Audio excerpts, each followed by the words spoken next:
Mais uma vez, boa noite a todos, bem-vindos a mais um episódio do Farmacêutico e o Doente, o videocast da Associação Portuguesa de Farmacêuticos para a Comunidade.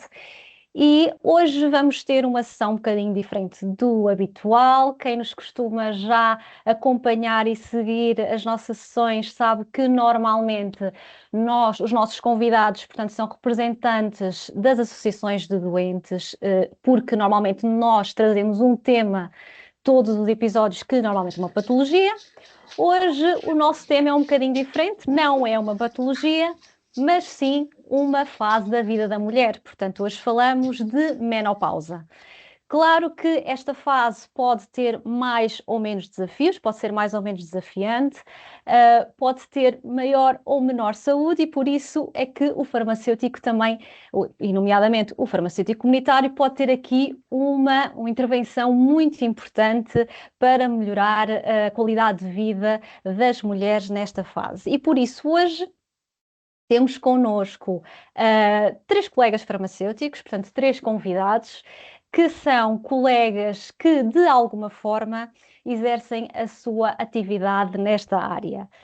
Inclusivamente, duas delas são mulheres e, portanto, têm a sua própria, a sua própria convivência com este tema e a sua própria relação pessoal com este tema, portanto, no modo de utilizador, como se costuma dizer. E, portanto, também teremos, obviamente, aqui a sua partilha mais pessoal e também, claro, a partilha profissional. Relembro só que esta sessão está a ser gravada e que vai estar também disponível depois no YouTube da Associação Portuguesa de Farmacêuticos para a Comunidade. E vamos ter então as três apresentações. Eu vou sugerir que vamos ouvir primeiro os colegas e as suas apresentações. Claro que vocês estão à vontade para colocar dúvidas, se quiserem, por exemplo, durante as apresentações, colocar as dúvidas no chat e identificarem para quem querem fazer a questão. Nós no final iremos responder a todas as questões, inclusivamente gostaríamos muito que participassem também com as vossas perguntas, com as vossas partilhas, com tudo aquilo que quiserem introduzir nesta conversa. O propósito é isto ser uma conversa entre colegas, entre todos. Mas sem mais demoras, vou então passar a palavra à primeira convidada, Ana Marques. A colega Ana Marques é licenciada em Ciências Farmacêuticas em 2000 pela Faculdade de Farmácia da Universidade de Lisboa e exerceu a sua atividade, a sua carreira na área de Medical Affairs na indústria farmacêutica, mas há cerca de 3 anos e meio criou o projeto Too Young to Pause e ela vai nos explicar porquê. Ana, antes de mais, muito obrigada por teres aceito tão prontamente o nosso convite e vou passar a palavra. Muito obrigada eu, é um gosto estar aqui. Então, qual é que foi a minha relação com a menopausa e porquê eu ter criado este projeto? Porque eu, aos 40 anos, estava a tentar engravidar do meu terceiro filho e em vez de um bebê nasceu uma menopausa, porque foi uma coisa completamente, para mim, inesperada, eu não fazia a mínima ideia, eu tomava a pílula contraceptiva há muitos anos e parei a pílula para engravidar, uma vez mais achava eu, já alguns anos depois de ter tido o segundo filho, mas pronto, pensei, ok, tudo bem.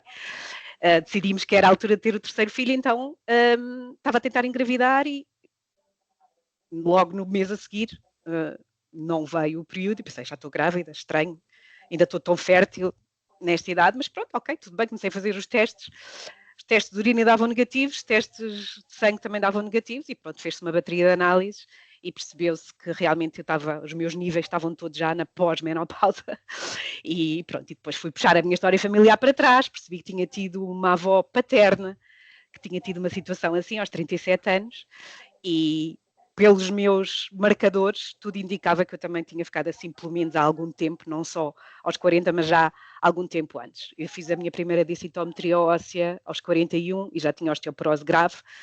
Pronto, portanto, tudo indica que sim, que eu fiquei assim pelo menos aos 37, 38 anos e tive uma insuficiência ovárica prematura. A minha hormona antimuleriana estava, a reserva ovárica estava zero, depois quando se fez essa bateria de análise, portanto fiquei a saber que realmente era uma situação de uma menopausa prematura, por insuficiência ovárica prematura. Claro que a minha situação é uma situação rara, até 4% das mulheres é que têm uma condição destas. No entanto, eu chamo a atenção que há um outro grupo de mulheres que pode ter uma menopausa assim, abrupta, como menopausas cirúrgicas, quando há esterectomia ou retirada dos ovários, que não pode não ser só o útero, mas serem apenas os ovários, e também menopausas oncológicas em mulheres, por exemplo, com câncer da mama, em que lhes é feita a supressão ovárica, química, e, portanto, também ficam com situações abruptas. Além disso, pronto, no meu caso, foi uma situação abrupta, por insuficiência ovárica prematura, por outra causa, uma causa, neste caso, genética, que até é rara, mas acontece, e entretanto, eu comecei-me a perceber, portanto, eu que era um caso que tinha toda a indicação para fazer terapia hormonal, imediatamente, isto, reporto-me, neste momento, isto aconteceu há 8, 9 anos atrás, e, portanto, eu que tinha essa indicação, tive que andar à procura dos especialistas para me tratar, porque o ginecologista onde eu estava não me deu imediatamente terapia hormonal de substituição e tive que fazer um périplo que ainda teve vários obstáculos e só ao 4º médico é que eu fui tratada como devia ser, pronto, com terapia hormonal de substituição, que no meu caso era mesmo a indicação absoluta. A partir daí, eu, não só no meu caso, porque eu depois tive imensas outras consequências, nomeadamente a nível da saúde mental, porque o órgão onde nós temos mais receptores hormonais é o cérebro. Portanto, é normal que nestas fases de perimenopausa e menopausa, os grandes sintomas das mulheres, ou às vezes os primeiros, até nem são nada que imediatamente fizesse desconfiar, mas que sejam as insónias, a ansiedade, a depressão.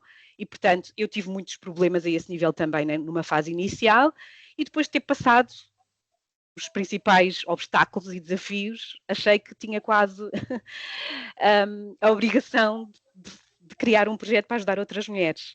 Inicialmente, o meu projeto, eu pensei em focá-lo muito nas menopausas precoces e prematuras, mas depois comecei-me a perceber que havia muitas outras mulheres com menopausas em idade fisiológica, e a menopausa, a idade média em Portugal, que as mulheres entram em menopausa é aos 51 anos, mas já se sabe que há sempre mulheres que têm uma menopausa mais cedo, outras mais tarde. É considerada uma menopausa precoce se ela acontece entre os 40 e os 45 anos, é a idade fisiológica a partir dos 45 e tardia se é para além dos 56 anos. No entanto, no meu caso foi por insuficiência ovárica prematura, portanto é considerada prematura porque foi antes dos 40 anos. Quando é antes dos 40 anos é considerada prematura.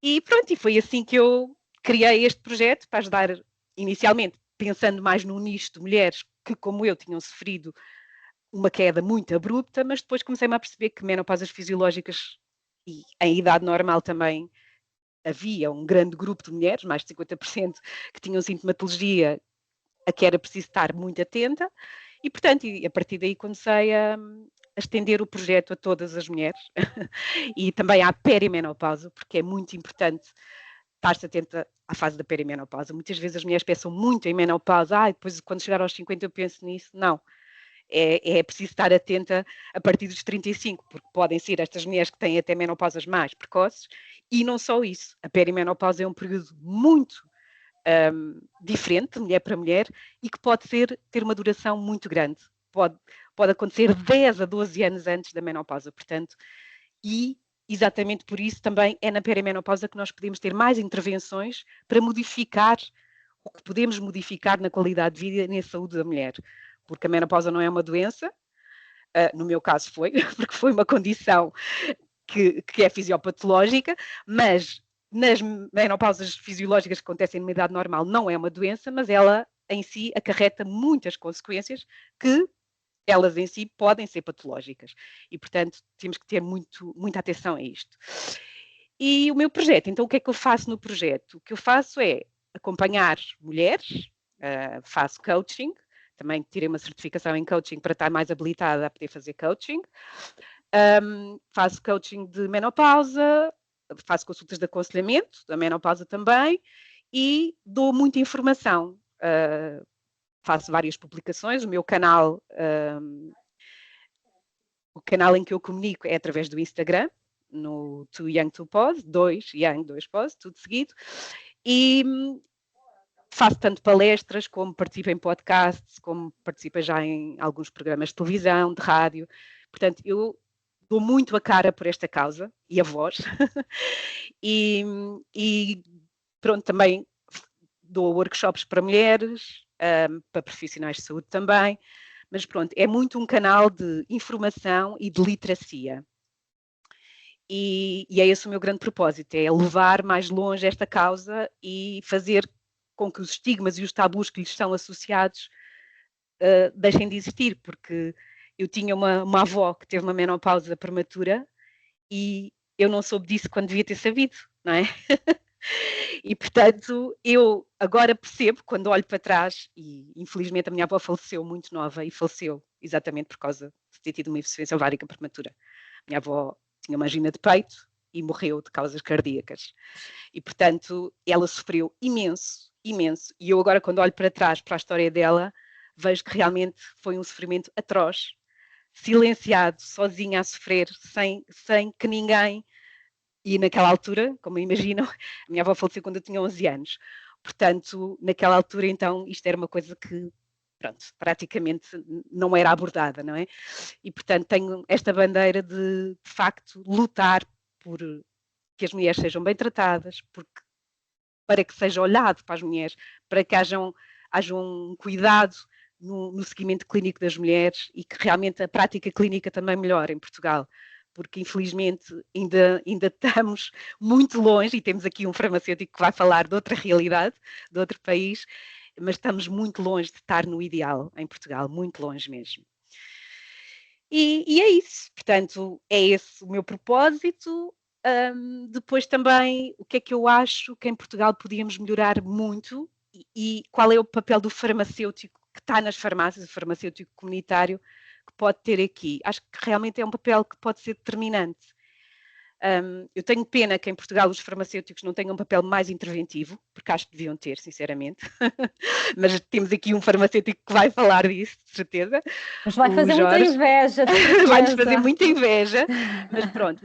Mas mesmo assim, mesmo sendo o papel o que nós sabemos que é atual nas farmácias comunitárias, eu acho que todos os colegas de comunitária podem ter aqui um grande, pronto, realmente um impacto grande. Acho que podem ser eles, quem está numa farmácia, ao balcão de uma farmácia, pode ser o primeiro interlocutor das mulheres, e muitas vezes é. Até utentes que já conheçam da farmácia, que já conhecem aquela pessoa e de repente ela começa a ter sintomas e até desabafa, que está-se a sentir assim assado. E muitas vezes essa pessoa pode ser o pivô e pode perceber, olha, esta mulher está a entrar em perimenopausa, portanto eu acho que isto é super importante. E é super importante estarem também muito informados, então, quais são estes sintomas, quais são estes sinais, para perceberem isso. Portanto, é importante também que apostem em querer saber mais, em conhecer mais sobre esta área. E por outro lado, acho que em utentes que já tenham uma receita, que chegam lá porque querem a dispensa daqueles medicamentos, facilmente identificam que estão a fazer terapêutica de reposição hormonal e acho que podem ter um papel, sinceramente, muito mais ativo do que a maioria tem.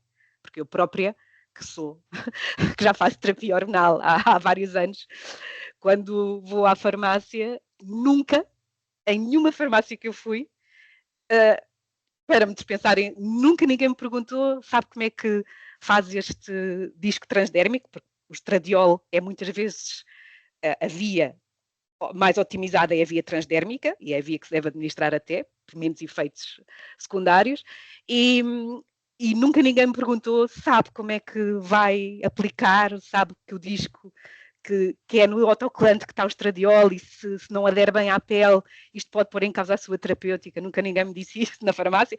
Claro que eu já sabia isso, porque estudei isso tudo para mim, não é? Mas achei sempre curioso como é que os farmacêuticos não diziam nada sobre isso. Pronto, porque realmente é crítico. O estradiol transdérmico é crítico ser bem administrado. E nós sabemos que tanto por discos transdérmicos como pela pulverização, no caso de ser pulverizado, tem que se perceber se realmente se está a fazer bem e que nas 2 horas seguintes, pelo menos, não se deve tomar banho, nem suar excessivamente, porque senão vai-se comprometer a absorção, uma série de outras coisas. Portanto, eu acho que realmente o farmacêutico pode ter um papel determinante. E até na progesterona, não é? A progesterona é oral, mas pode ser administrada também intravaginalmente. E, portanto, devem saber isso e devem saber que é uma alternativa. Por isso, eu acho que o papel do farmacêutico pode ser, de facto, determinante, sinceramente. Ok, Ana, muito obrigada pela tua partilha, super emocionada. Acho que foi super importante para todos, De mesmo nada. mensagem muito importante, que várias mensagens, mas sem dúvida estas finais relativamente aos farmacêuticos é muito importante Mesmo tudo isso que muito. tu falaste. Vamos então passar para a colega Luísa Santos. A colega é formadora e mentora em saúde hormonal integrativa e é autora do livro Menoque. Se ainda não leram, deviam ler e deviam de ir à procura, porque eu também fui, e é um tratado sobre a menopausa incrível. Muito obrigada, colega Luísa, por ter aceito o nosso convite e duplamente obrigada, porque eu sei que estava de férias e que tirou um bocadinho para estar connosco, tirou umas horinhas do seu descanso para estar aqui connosco hoje. Obrigada. É verdade, mas efetivamente não queria perder esta oportunidade porque acho que para já estou extremamente grata por ter sido convidada. Acho que é sempre muito importante quando falamos entre pares. É importante falarmos para a comunidade, mas para falar entre pares, eu sinto sempre que podemos fazer um papel ainda mais diferenciador e, portanto, não queria de todo mesmo perder esta oportunidade. E por isso, obrigada pela apresentação, Ana, e vou agora partilhar o meu ecrã, pode ser? Sim, sim. Eu tenho aqui uma pequena apresentação, não vos vou amassar, prometo, não é esse o objetivo. Vou tentar ser breve naquilo que apresentei, que preparei para vocês. Eu foquei muito a minha apresentação na farmácia comunitária porque acho que é isso que todos estão interessados em saber mais. Portanto, vamos lá a isto.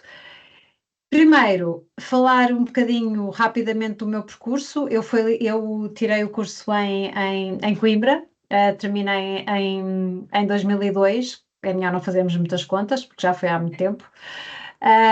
Entretanto, trabalhei apenas 6 meses na farmácia comunitária e passei mais de 20 anos na indústria farmacêutica.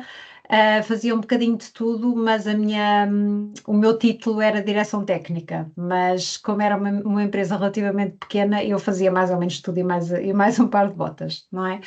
A empresa onde eu trabalhei estava especializada nas áreas da dermatologia e da ginecologia, portanto, eu já trabalhava a área da menopausa, mas sempre com uma visão muito, muito distanciada, que isto é aquilo que acontece às mulheres quando envelhecem, também tinha essa perspectiva, até que as coisas mudaram, não é?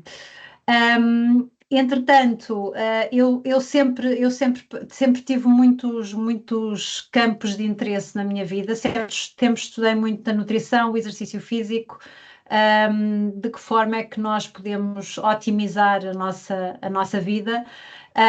E a determinada altura comecei também a estudar a saúde hormonal feminina, fiz uma especialização em coaching de saúde no Institute for Integrative Nutrition nos Estados Unidos e tenho algumas formações em coaching específico para mulheres, porque é diferente a forma como nós abordamos o coaching em mulheres ou em homens.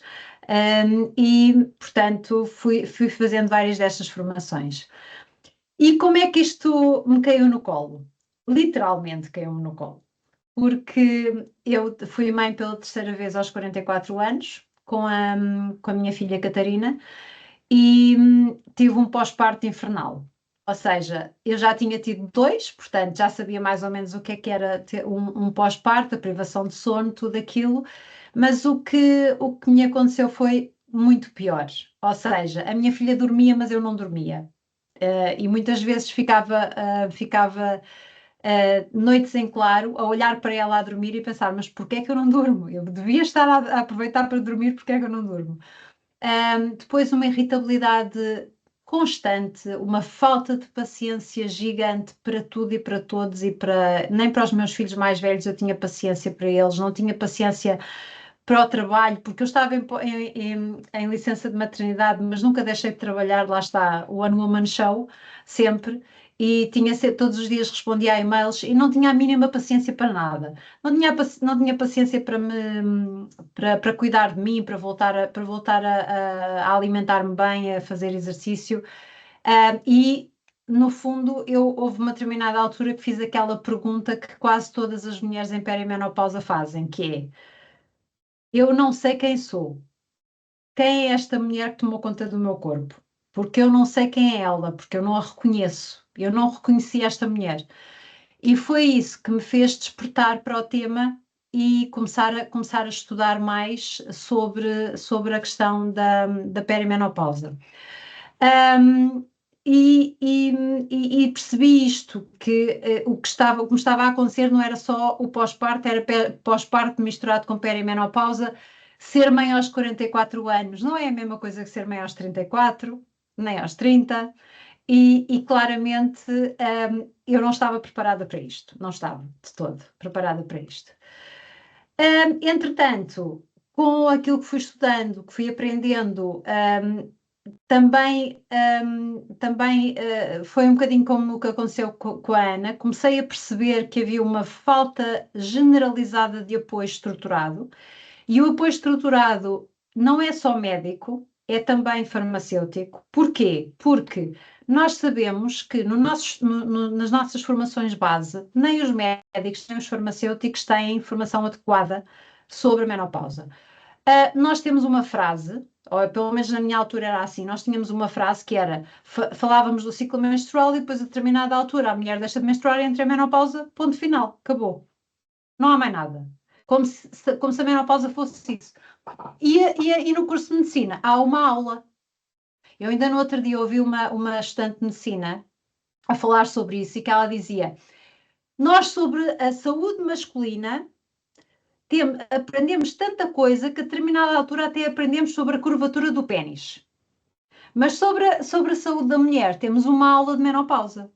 E foi uma estudante de medicina que me disse isto, portanto, e foi agora, é no curso que está a ser dado atualmente.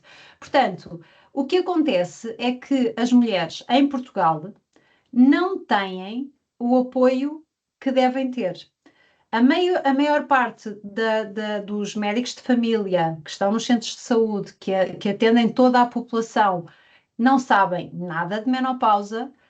Dizem, inclusivamente, à boca cheia que a terapêutica hormonal na menopausa provoca cancro, portanto, recusam-se terminantemente a prescrever, assustam todas as mulheres que vão lá pedir ajuda, que depois outros médicos com uma formação mais atualizada querem ajudá-las e querem-lhes prescrever. Não, mas o meu médico do centro de saúde disse que isso faz cancro. Depois não querem e é difícil convencê-las do contrário.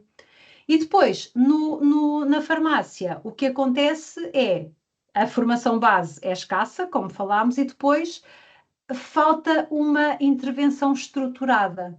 E nós sabemos que a falta de intervenção estruturada não tem só a ver com a menopausa, tem a ver com toda a forma como a farmácia comunitária está desenhada em Portugal.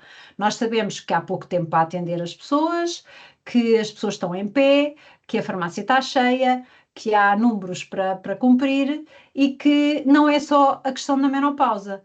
Mas a menopausa tem uma característica importante que eu, desde que comecei a dar formação a farmacêuticos, me apercebi disso, que é, como não sabem, têm medo de perguntar, porque depois se sentem inseguros por não conseguirem responder.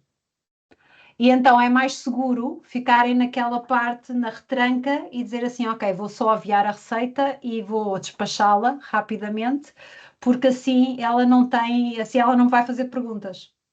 E ainda a semana passada me aconteceu exatamente a mesma coisa que a Ana estava a dizer. Eu fui à farmácia e até fiz um post acerca disso, com uma prescrição de Progefic, Dermestril e Intrarosa, E o farmacêutico, muito simpático como sempre, perguntou-me, é mais alguma coisa? E eu, não, é só isso. Ah, muito obrigada. Boa tarde, boa tarde. E acabou. Ou seja, não me perguntou se eu já tinha feito a terapêutica alguma vez, se eu sabia como havia de pôr os pensos transdérmicos, se eu sabia a que horas é que devia fazer o Progefic ou porque via é que havia de fazer o Progefic.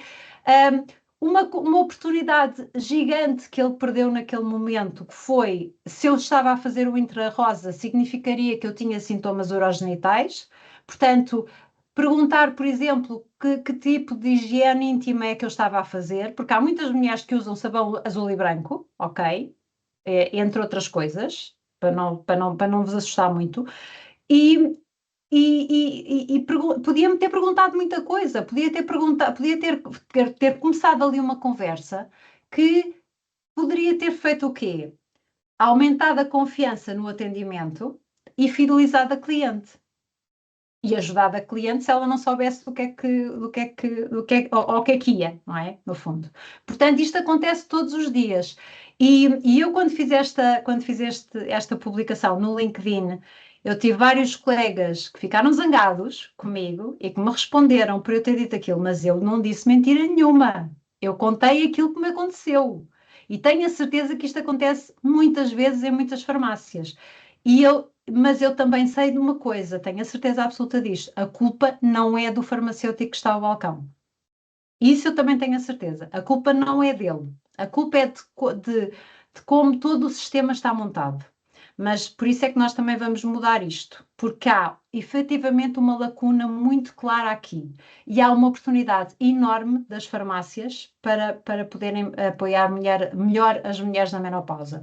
Portanto, eu inicialmente, quando saí da indústria, aquilo que eu fiz foi começar também a fazer acompanhamento individual às mulheres. Ainda faço pontualmente, não é o meu core agora, porque era algo que energeticamente falando me levava muito tempo, muita energia, muito trabalho. Eu tenho 3 filhos, portanto não conseguia chegar a tudo. E então eu neste momento tenho três mulheres a quem estou a acompanhar, mas estou focada noutras, numa big picture, ok? Se assim quiserem saber. Portanto, aquilo que as farmácias precisam é de mais conhecimento e de melhores ferramentas para apoiar as mulheres na menopausa, ok? Então, o que é que acontece muitas vezes ao balcão? Quantas vezes é que uma mulher chega à farmácia e diz: não consigo dormir, sinto-me ansiosa, aumentei de peso, não me sinto eu mesma? Esta então é horrível. Não sei quem sou, não me sinto eu mesma. É tipo, pronto, se calhar está deprimida, vai para o psiquiatra, vai de ansiolítico, porque não sabe o que é que vão fazer com ela, não é? Portanto, o que é que acontece? Cada queixa é tratada de uma forma isolada, em vez de ser feito um questionário. Eu tenho um questionário de sintomas que uso com todas as mulheres que me chegam, porque só assim um questionário ponderado, em que nós conseguimos inclusivamente ver a evolução dela, porque temos de olhar para a mulher de uma forma holística e não apenas para o sintoma. O foco muitas vezes é no produto, ou seja, a solução tende a ser um produto e não uma conversa. Ok, vou-lhe vender um suplemento, vou-lhe vender um dispositivo médico, vou vender qualquer coisa para ajudar, mas às vezes nem sequer é preciso isso, né? Às vezes há mulheres que só precisam de ser acolhidas, ok? E não há seguimento. O que é que acontece? Há aquele momento ao balcão, a pessoa compra uma coisa, vai-se embora e acabou, não há mais seguimento. O que é que acontece? Habitualmente a utente vai regressar semanas depois com mais sintomas, que é para nós conseguirmos de uma vez por todas percebermos que a menopausa não é um sintoma, é uma transição altamente complexa. Todas as mulheres a vão viver de uma forma diferente. Uma pode ter afrontamentos intensos, outra pode não ter absolutamente nada. Uma pode ter sintomas urogenitais debilitantes, a outra que está ao lado diz que não sente nada e que está toda fantástica e maravilhosa. Outra diz que se esquece até do seu próprio nome e a outra diz que nunca teve problemas de memória. nós não podemos generalizar, porque cada experiência vai ser uma experiência. O saber escutar e o saber estar presente quando as mulheres chegam até nós e nos pedem ajuda, isso é o que vale milhões aqui, ok? Então, o que é que está em falta na farmácia? Muitas mulheres sofrem em silêncio, a Ana também já referiu isto e muito bem. Todas as mulheres, ou muitas mulheres, acham que isto é normal, a minha mãe já passou por isto, as mulheres passam todas por isto, nunca ninguém morreu de menopausa, mas a verdade é que morrem.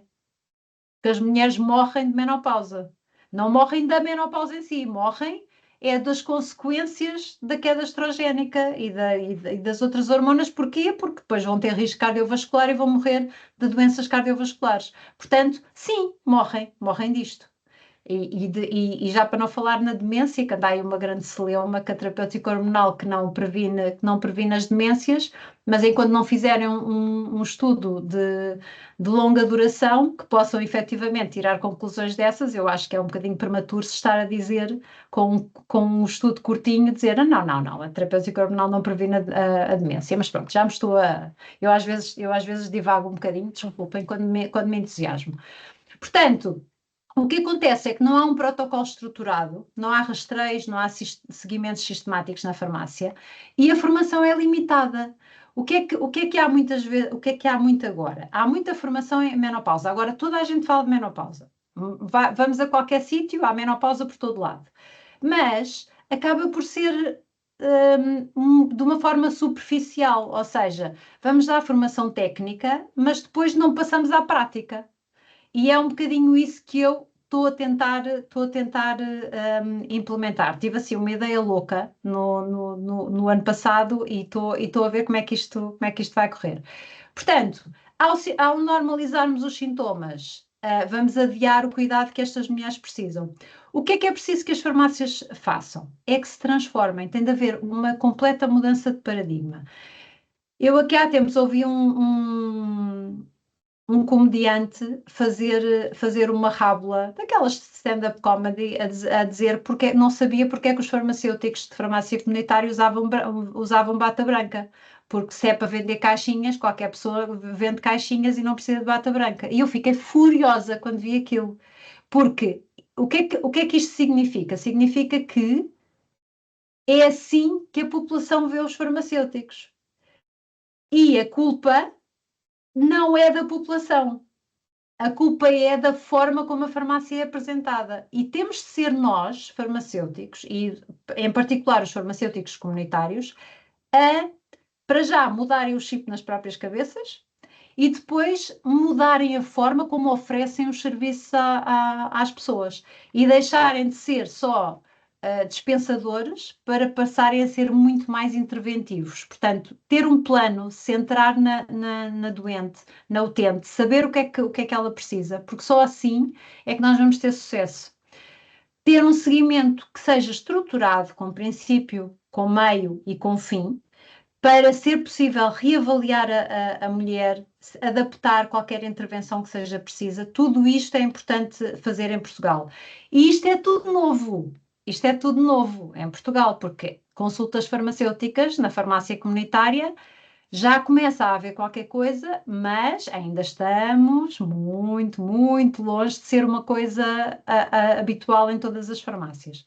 Portanto, o que é que eu quero deixar aqui é que a ideia é que a menopausa exige um cuidado muito especializado e não apenas recomendações pontuais ao balcão. Ok? Então, como é que nós podemos intervir como farmacêuticos e particularmente como farmacêuticos comunitários?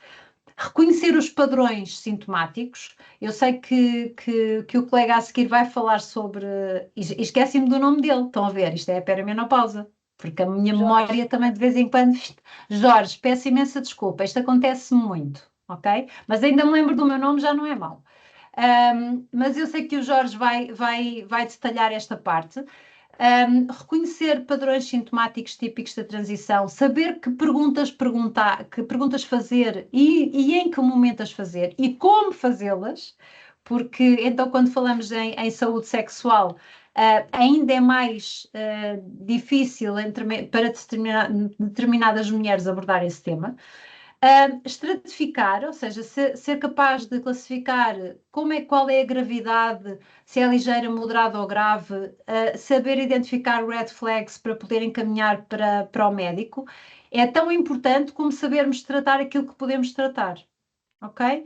Intervir, orientar não só na parte farmacológica, mas também no estilo de vida, e selecionar opções que sejam adequadas ao perfil individual daquela utente e não recomendações generalizadas. E depois a parte da reavaliação, de agendar o seguimento, o ajuste da intervenção, no fundo para continuar o cuidado que as mulheres precisam. Ok? Algumas sugestões de perguntas que eu trouxe aqui. Eu não estou a ser, não quero ser demasiado extensiva porque quero chegar aqui ao meu ponto. Mas algumas das perguntas que é possível fazer ao balcão, por exemplo, como é que está a dormir? Acorda à meia da noite? Acorda às 3 da manhã pronta para se levantar? Acorda cansada ou acorda pronta para começar o dia? Os padrões de sono das primeiras coisas que se alteram. Em termos de ciclo menstrual, se notou alterações no ciclo, se perdeu dias ao ciclo, isto para mulheres que não fazem contracepção hormonal contínua, que essas então não sabem, não estão nem aí, nem sabem o que é que são ciclos, não é? Mas para as que têm um ciclo normal, se o fluxo está diferente, se está mais abundante, se está mais escasso, se altera de mês para mês, etc. No humor e energia, como é que está o seu humor? Sente-se mais irritada? Irrita-se com pequenas coisas do dia a dia? Como é que está a sua tolerância ao stress, etc. E depois na questão do trabalho, que é outro dos temas que eu estou muito focada, que é a forma como a menopausa impacta o trabalho, os relacionamentos e a qualidade de vida em geral. Eu não sei se vocês sabem, mas estes são dados do Reino Unido, que 1 em 4 mulheres considera abandonar a carreira por causa dos sintomas da menopausa e 1 em 10 chega mesmo a fazê-lo. Portanto, isto põe em causa inclusivamente a sobrevivência e a saúde económica das mulheres em fases mais tardias da sua vida. Portanto, uma oportunidade estratégica para a farmácia se mudar este paradigma. Este acompanhamento pode durar 10 a 15 anos por utente, por causa da duração da perimenopausa, porque é a perimenopausa, a menopausa e a pós-menopausa, que é até a mulher morrer, ok? E os sintomas vão ser diferentes, mas vão lá estar, portanto, a mulher precisa deste acompanhamento.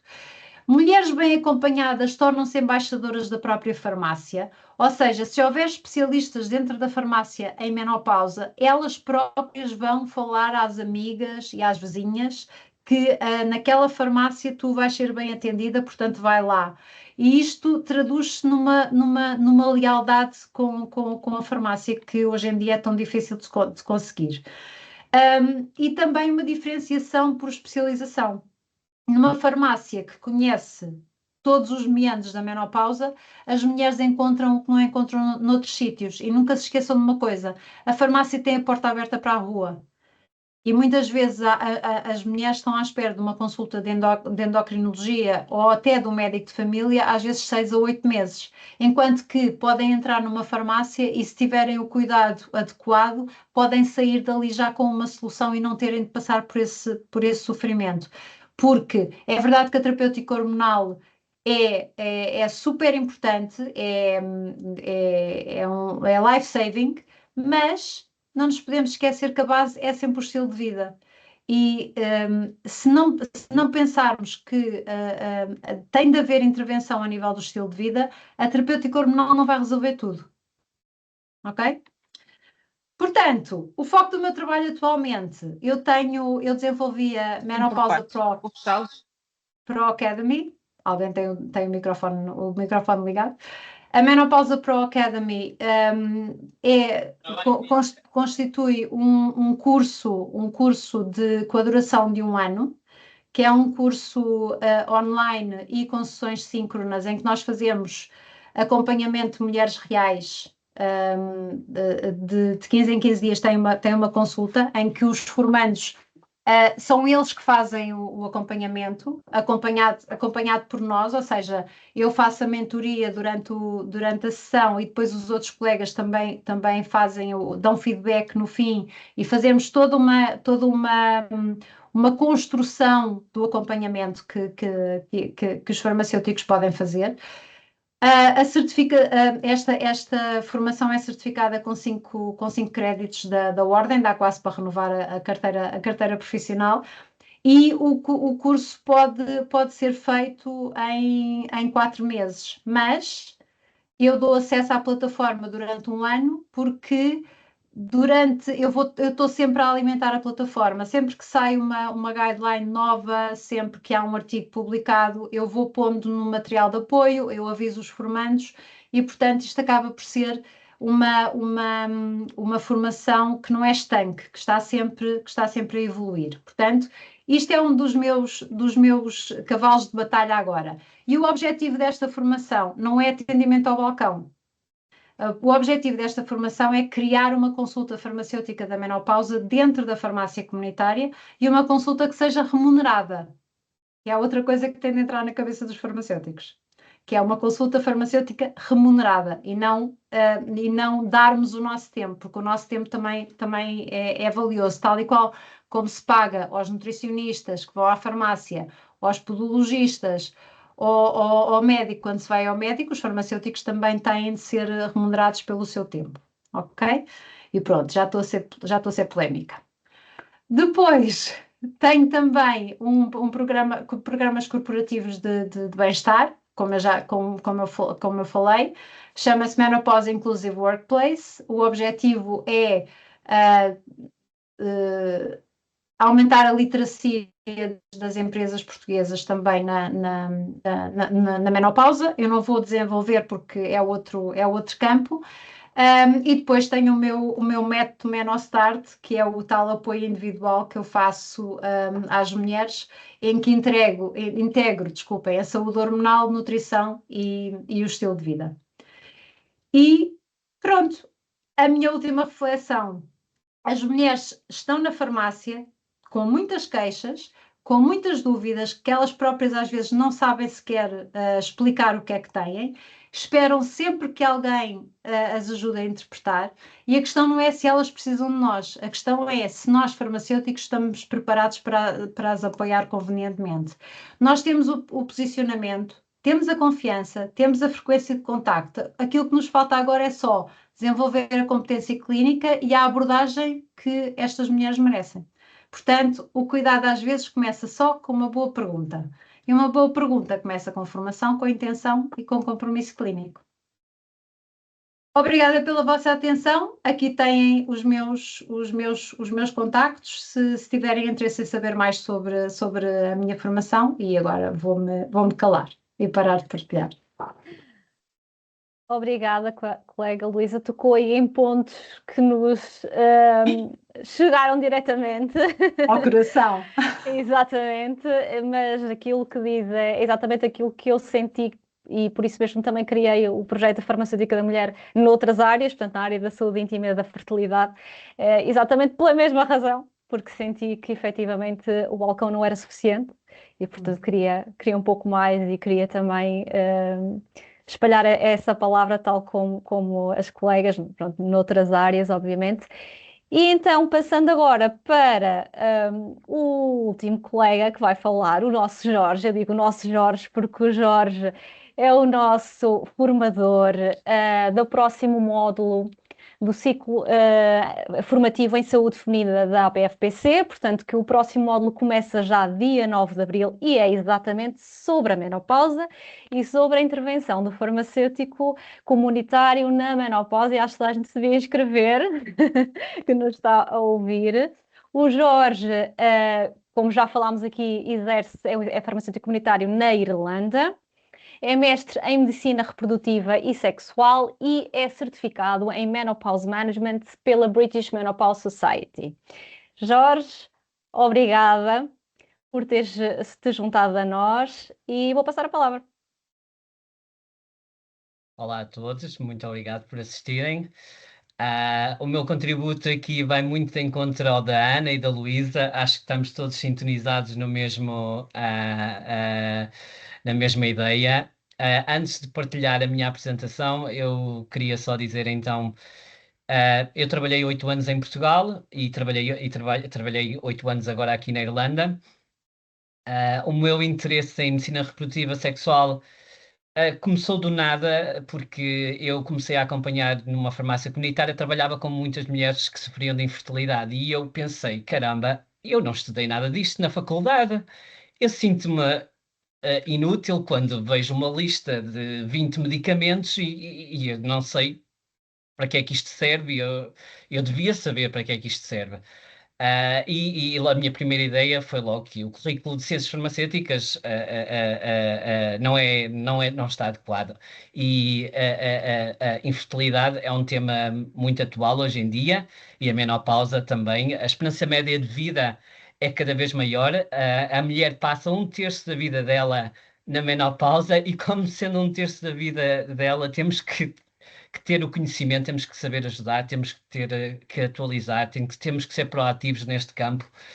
E, portanto, como eu estava a acompanhar tantas mulheres a sofrer de infertilidade, eu disse, não, eu tenho que fazer alguma coisa, eu não posso ficar assim, e, portanto, decidi investigar e então comecei com o mestrado em medicina reprodutiva e sexual, que me ajudou bastante, mas todos os dias tenho que continuar a ler, todos os dias aprendo algo novo. Não é nada preto e branco, não há nada preto e branco, há informação assim todos os dias. Ahm, e é importante continuarmos a aprender. E acho que não estou a puxar a brasa à minha sardinha, mas acho que é importante que as pessoas se inscrevam, e acho que vão. Acho que este tema é bastante importante, e acho que vão sentir-se muito mais confiantes para aconselhar às pacientes, identificar red flags, como a Luísa estava a falar. E se calhar eu agora vou partilhar então a minha apresentação.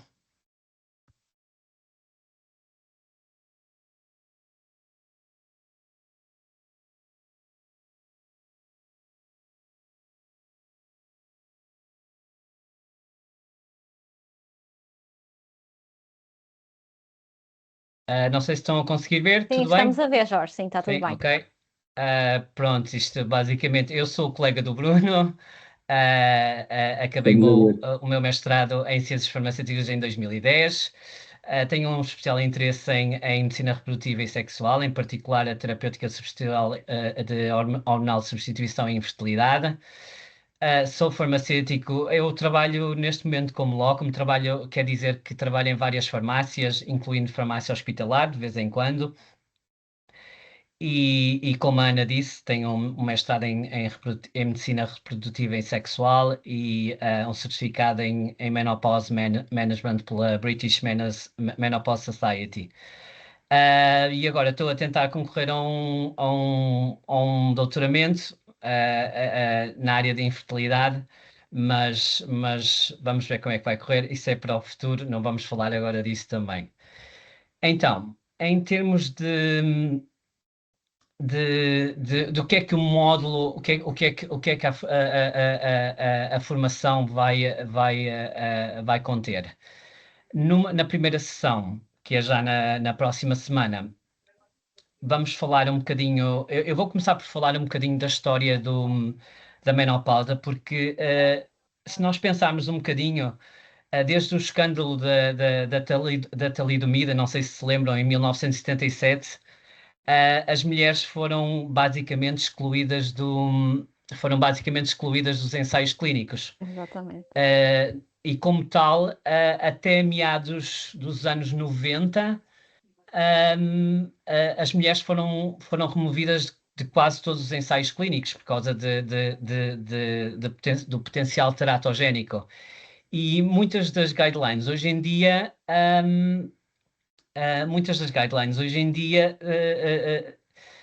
são baseadas num homem de 70 quilos que não corresponde a nada como é que uma mulher vai responder a um medicamento ou uma terapia em particular. Portanto, felizmente está a mudar, mas ainda hoje não é o ideal. Ainda há uma discrepância no número de mulheres que participam nos ensaios clínicos, principalmente nos ensaios de fase 1. Mas sim, é só para vermos o quão a diferenciação entre mulher e homem em termos de resposta clínica ainda está muito aquém. Então, o que é que vamos falar? Além da história, vamos falar um bocadinho como é que o estudo de 2002 da Women's Health Initiative teve um impacto negativo na terapêutica de substituição hormonal. Eu não vos consigo ver, mas eu acho que conseguem ver a minha apresentação, certo? Sim, conseguimos, Jorge, está tudo bem, tudo bem. Nós estamos aqui, Jorge. Sim. De que forma teve um impacto negativo? Por exemplo, no UK, este estudo, que na minha opinião foi um dos estudos mais escandalosos das últimas décadas, fez baixar a prescrição de terapia de substituição hormonal de 2 milhões para quase 1 milhão, ou seja, 50%, com dados incorretos. Mas depois vamos explorar isso um bocadinho melhor. Vamos explorar também como é que, tal como a Lisa falou, qual o impacto no trabalho, até mesmo em termos de ideação suicida. Nós vamos ver que nas mulheres é precisamente durante a altura da menopausa que mais acontece. E não acho que seja uma coincidência. Vamos ver alguns dados de estatística e de epidemiologia. Obviamente também, para falar de tudo isto, para introduzir o tema menopausa, é importante falar da anatomia do sistema reprodutor feminino e do sistema genito-urinário, porque os dois estão intimamente ligados. Precisamos perceber como é que funciona as gonadotropinas, o estrogênio, a progesterona. Aliás, nós falamos muito das hormonas femininas como estrogênio e progesterona, e esquecemos tantas vezes a testosterona, uma das hormonas mais importantes para a mulher. Aliás, eu até me esqueci de mencionar aqui na Irlanda, desde o ano passado, que a terapêutica de substituição hormonal é de graça para todas as mulheres, independente da sua condição social. A consulta de menopausa não é de graça, mas toda a medicação que envolva terapêutica de substituição hormonal é de graça, incluindo contracepção. Pronto, a contracepção na menopausa é um caso particular, não é? Porque é mais na perimenopausa, porque ainda há ovulação. Depois também vamos falar um bocadinho disso. Mas sim, aqui tem evoluído bastante. O governo decidiu introduzir de forma gratuita a terapêutica de substituição hormonal, portanto, temos visto um aumento exponencial da dispensa de medicamentos. Eu dispenso medicamentos de terapêutica de substituição hormonal, basicamente 1 a cada 5 pacientes, diria assim. Voltando atrás, eu só me esqueci de dizer o que é que me fez ter interesse realmente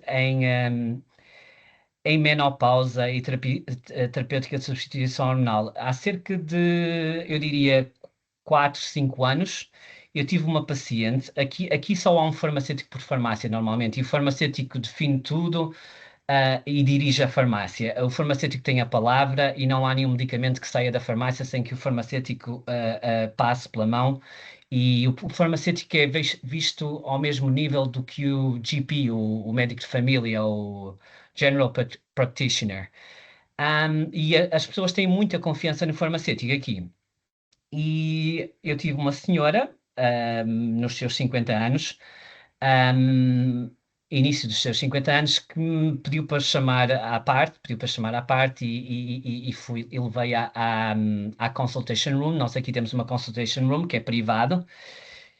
E ela decidiu abrir-se comigo, porque ela sabia que eu tinha alguma formação em medicina medicina reprodutiva e sexual.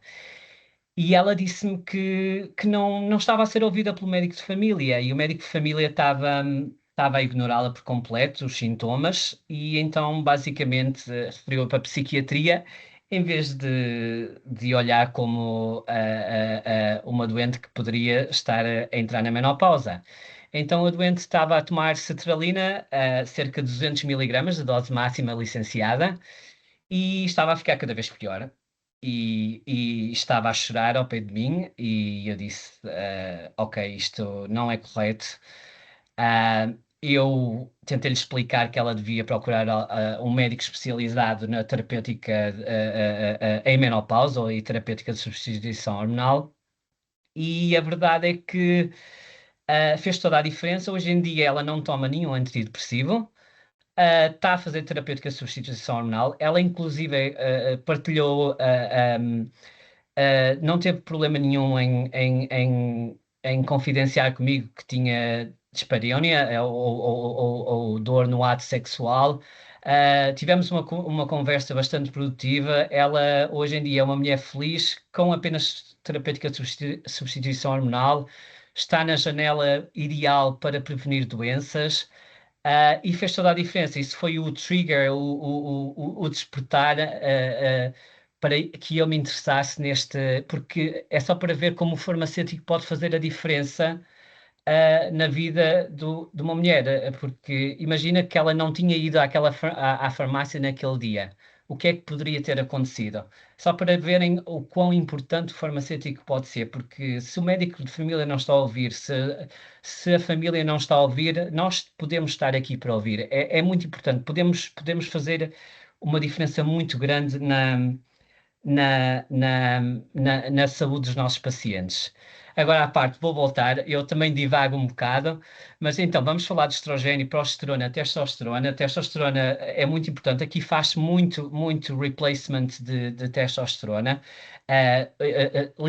Licenciado, nós sabemos que a testosterona é para a libido, mas na verdade sabemos por muitos estudos que não é só líbido. Temos receptores de testosterona no cérebro, temos receptores de testosterona em várias partes do corpo, e não é só para a libido, é o brain fog, a névoa mental, o esquecimento, a testosterona é bastante importante, e não podemos olhar só para o estrogênio e progesterona, apesar de serem bastante importantes. A progesterona atua nos receptores GABA, ajuda a mulher a dormir.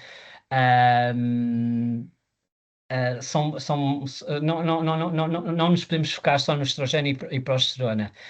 Vamos falar também um bocadinho das definições clínicas da menopausa, porque também é importante, porque a menopausa, na realidade, é só um dia. A menopausa é o aniversário em que 12 meses passaram desde o último período onde a mulher não teve qualquer menstruação, ou seja, 12 meses de amenorreia.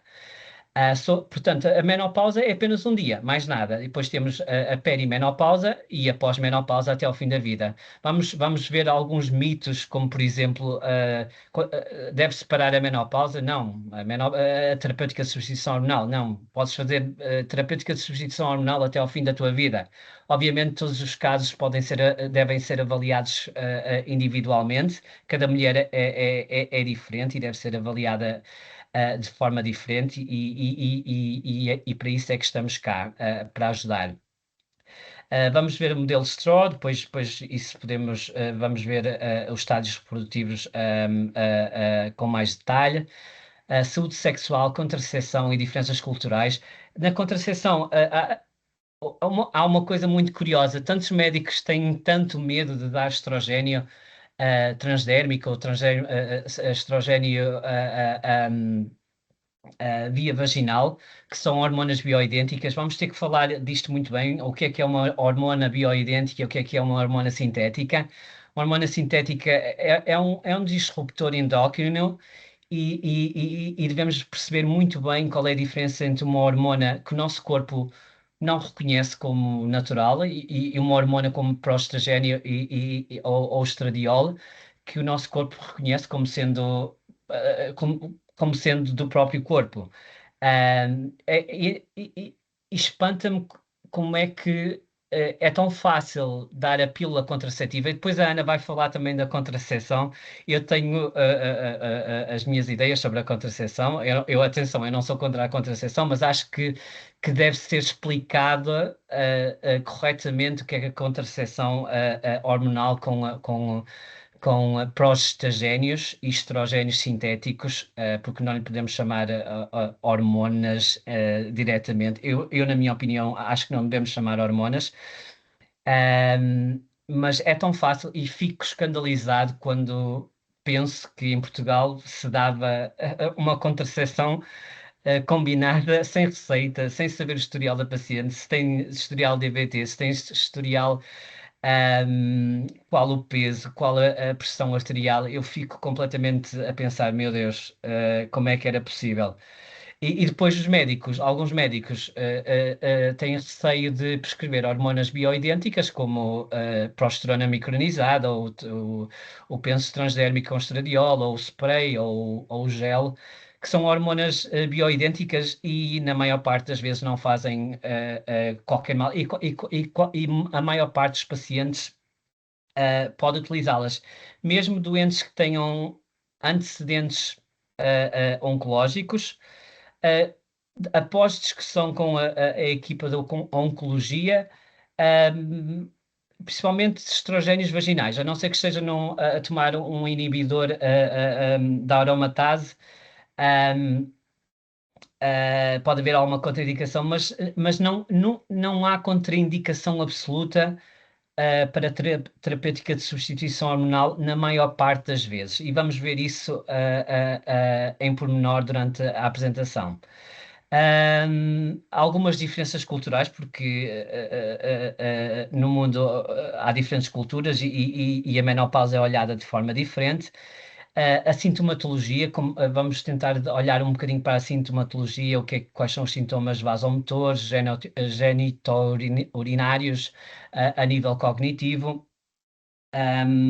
Quais são os principais sintomas, e identificá-los, porque não são só os afrontamentos e os suores noturnos, é uma multitude de fatores que encontramos na menopausa.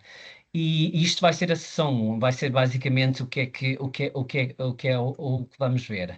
Na sessão número 2, vamos falar da terapêutica de substituição hormonal em si mesmo, a janela de oportunidade antes dos 60 anos, ou qual é o melhor período para usufruir dos benefícios. Quando falamos de terapêutica de substituição hormonal, não podemos pensar só em alívio dos sintomas, temos que pensar em prevenção, acima de tudo, prevenção cardiovascular, prevenção óssea, osteopenia, osteoporose, prevenção de massa, sarcopenia, perder massa muscular, a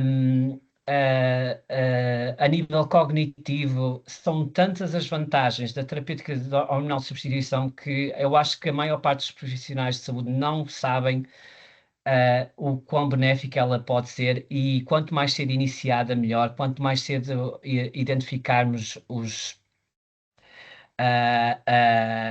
a menopausa ou a perimenopausa, mais benefício a mulher pode ter. Ainda me lembro, basicamente, de falar na faculdade. O que é que eu me lembro de falar de terapêutica de substituição hormonal? Acho que falei da tibolona. E a tibolona é basicamente uma terapêutica de substituição hormonal não muito comum, que tem propriedades androgénicas, estrogénicas e proestagénicas, mas muito fracas, e só é benéfica em alguns casos muito particulares. Depois vamos falar de terapêutica hormonal de substituição sequencial e contínua. Vamos ver quando é que se deve usar a sequencial. Sequencial, por exemplo, a mulher usa estrogênio continuadamente e depois usa durante 12 dias ou 14 dias ou até 18, 19 dias prostagénio, e depois quando para o prostagénio, tem uma hemorragia de deprivação, e volta a fazer o mesmo ciclo. Depois vamos ver melhor durante a apresentação, porque assim a falar pode ser um bocado difícil. E a certa altura, ou se já estiver após a menopausa, já pode utilizar terapêutica hormonal contínua, ou seja, progesterona e estrogênio ao mesmo tempo. Vamos ver de que forma é que esta terapêutica hormonal de substituição pode ser feita. Pode ser feita através de gel, spray, pensos transdérmicos, oral. Oral, vamos ver quais são as contraindicações. Não é tão comum, mas pode ser utilizado. Vamos ver que o sistema dispositivo intrauterino pode ser utilizado como método de proteção endometrial também, na terapêutica de substituição hormonal, no caso da progesterona. Reposição de testosterona, que neste momento só temos opções não licenciadas. No Reino Unido e na Austrália e na África do Sul, se não estou enganado, já há um produto que chama-se Androfem, que se pode administrar 5 gramas no abdômen, normalmente espalha-se no abdômen, e já se faz terapêutica de substituição hormonal de testosterona. Tecnicamente licenciada só para a libido, mas já temos indicação que a testosterona não funciona só aí, funciona em várias partes do corpo da mulher, principalmente no cérebro. Sabemos que as bainhas de mielina têm receptores de testosterona, e tenho a certeza que nos próximos anos vamos ter muitos mais estudos acerca disto, e vai estar licenciado em todos os países.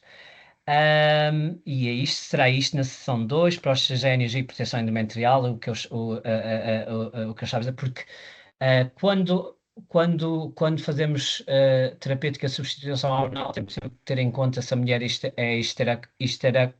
teve uma histerectomia ou não, porque na maior parte das vezes, se não tiver uma histerectomia total, não vai precisar da parte da progesterona. Portanto, normalmente a terapêutica de substituição hormonal só com estrogênio é suficiente. Mas tudo isto vai depender. Pode ser uma histerectomia subtotal, e pode precisar de progesterona durante alguns dias. Vamos ver também os benefícios e riscos da terapêutica de substituição hormonal, como cancro da mama, cancro do endométrio. Na sessão 3, vamos aprofundar estes riscos. Vamos falar também sobre o síndrome genitourinário. Por exemplo, o uso de estrogênio vaginal, ou como as colegas referiram, de DHEA ou progesterona, que é rapidamente convertida em testosterona e estrogênio a nível vaginal, que promove lubrificação e, acima de tudo, e a redução do nível de infecções urinárias. Eu acho que todas as mulheres, isto é a minha opinião, todas as mulheres que estão num lar de idosos deviam estar a fazer estrogênio vaginal, porque o risco de sepsis por uma UTI, como é que se diz em português, uma infecção do trato urinário, é muito comum. Acontece muito, e o estrogênio é um dos melhores produtos para prevenir infecções do trato urinário, e acho escandaloso que não se olhe para isto. É absolutamente incrível como é que nós vemos 10 vezes um antibiótico a ser prescrito sem sequer haver uso de estrogênio tópico vaginal. Mas pronto, essa é outra conversa que também vamos ter. Vamos ver quais são as alternativas não hormonais, porque realmente algumas mulheres não podem usufruir da terapêutica de substituição hormonal. Vamos ver quais são: clonidina, venlafaxina, outros antidepressivos, a pregabalina, a gabapentina, quais os efeitos adversos. Ahm, há uns medicamentos novos que, que estão para sair também. Aliás, já saíram o ospemifeno e o fezolitan também. Vamos ver de que forma podem ser utilizados. O fezolitan saiu este mês, acho eu, para mulheres que não podem usufruir da terapêutica hormonal, mas é só para os chamados afrontamentos. Mas a verdade é que boa parte das mulheres, o sintoma principal não são afrontamentos. Eu não vou dizer que é um bom medicamento ou um mau medicamento, ainda falta muito tempo até termos bons dados da sua utilização.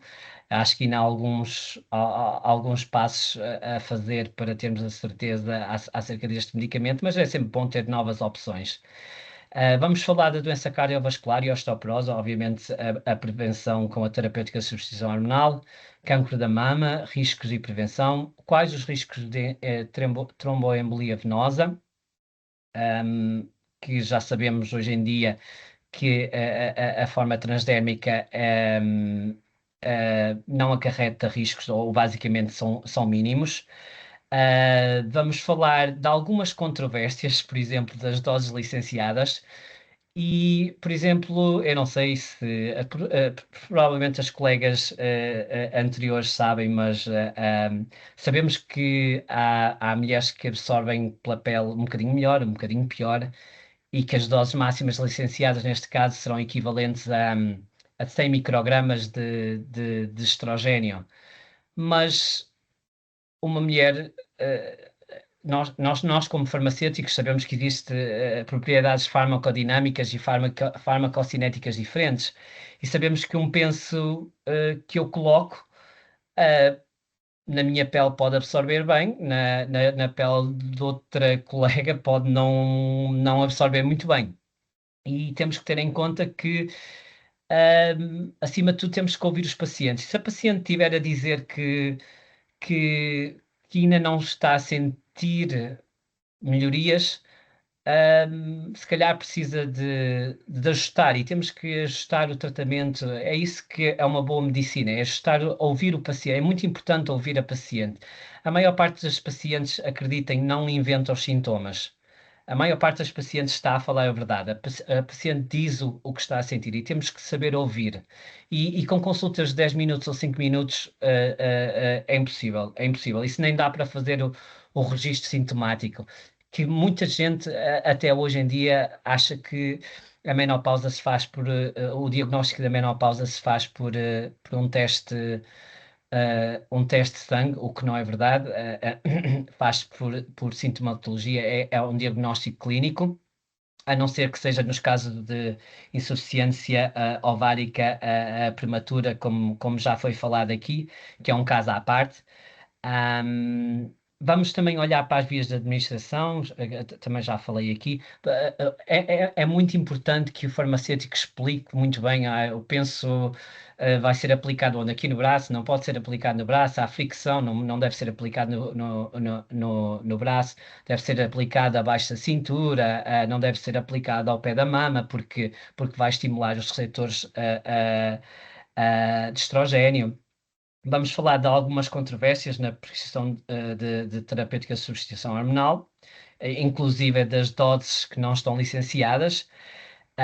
E podemos falar também um bocadinho das terapêuticas, incluindo das terapêuticas não hormonais como lubrificantes, quais os melhores lubrificantes, porque podemos ir também por essa área, dependendo da mulher, porque temos que ouvir o que é que a mulher quer, que opções, acima de tudo, a informação consentida e empoderar a paciente de quais as opções e os riscos e o que é que está disponível. Por isso é que nós temos que realmente ficar bem informados. Há muita informação para obter nesta área.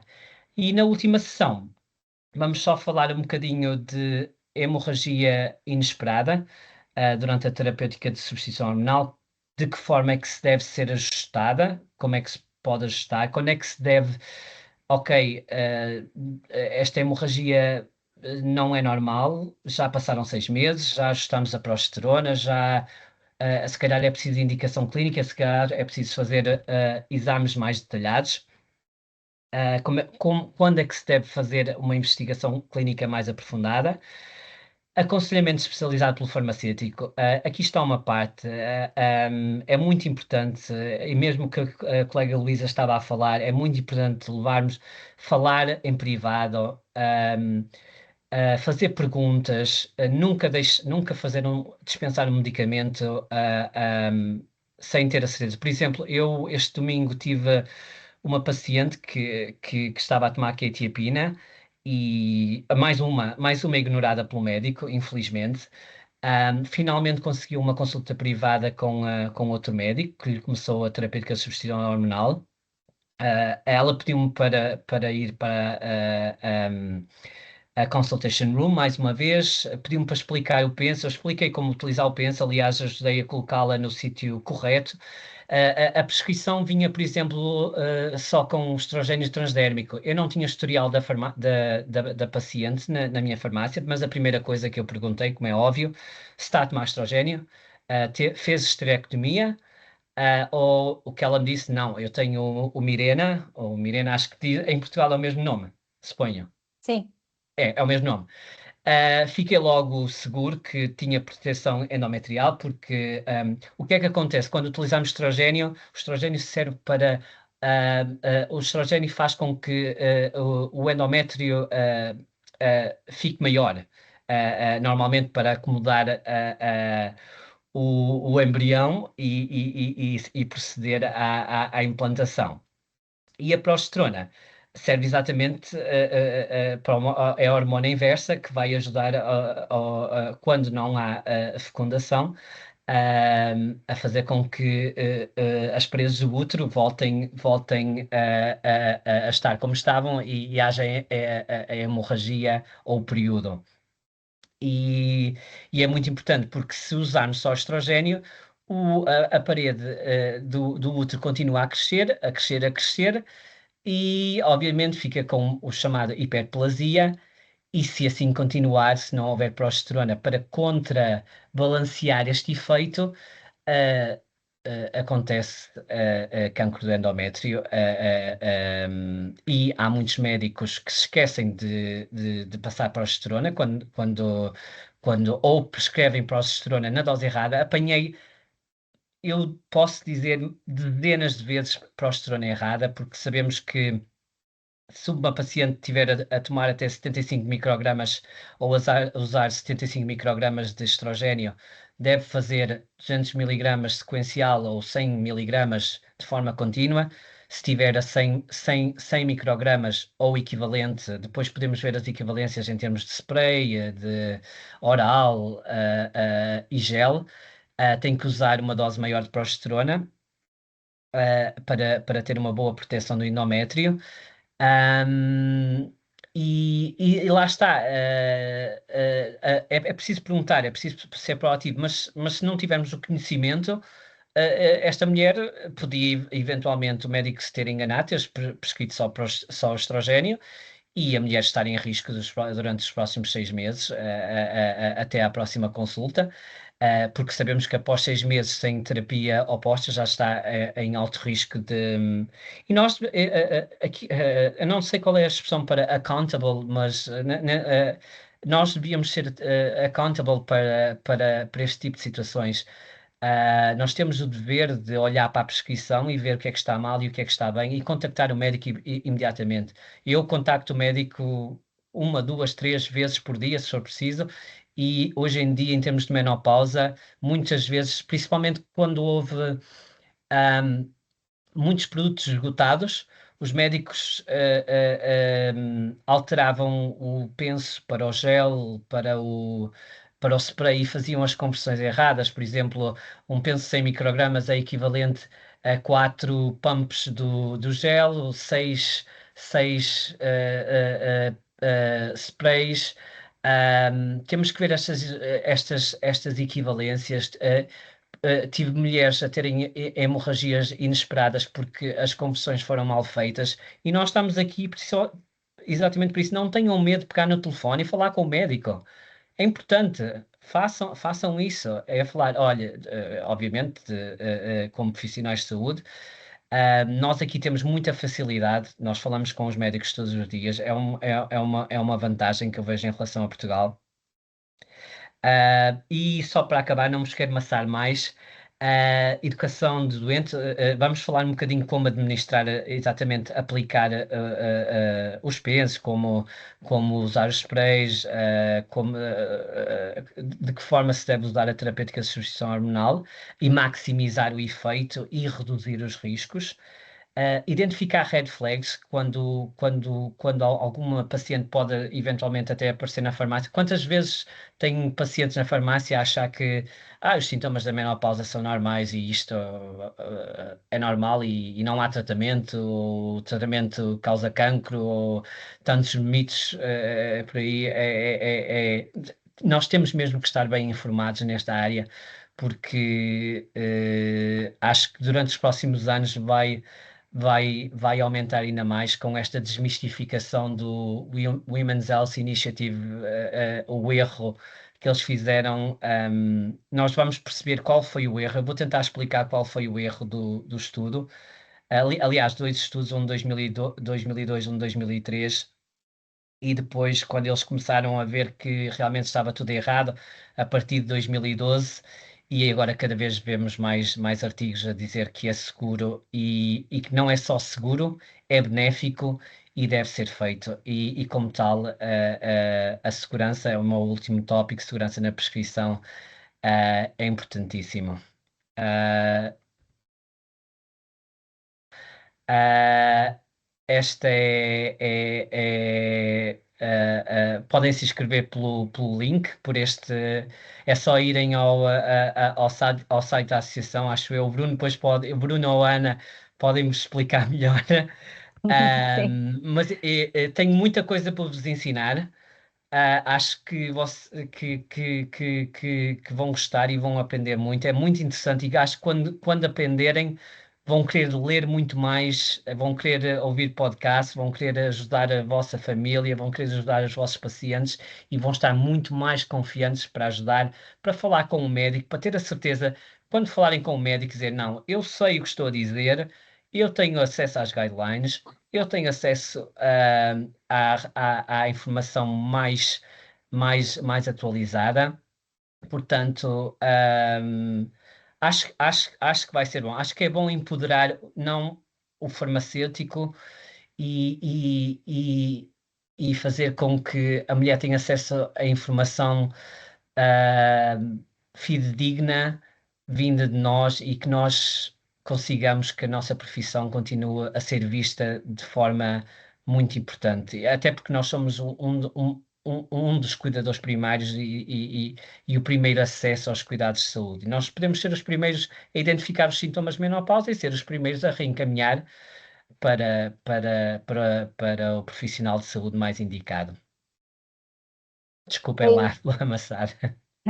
É isso mesmo, Jorge, sem dúvida. E essa é a nossa filosofia da associação, sem dúvida nenhuma, de que o farmacêutico é o profissional de saúde mais próximo da comunidade, não é? Muito obrigada também. Acho que foste muito esclarecedor naquilo que vai ser falado na formação. E agora gostaria de quem está a assistir, se tiver dúvidas, se quiser fazer perguntas, se quiser fazer alguma partilha.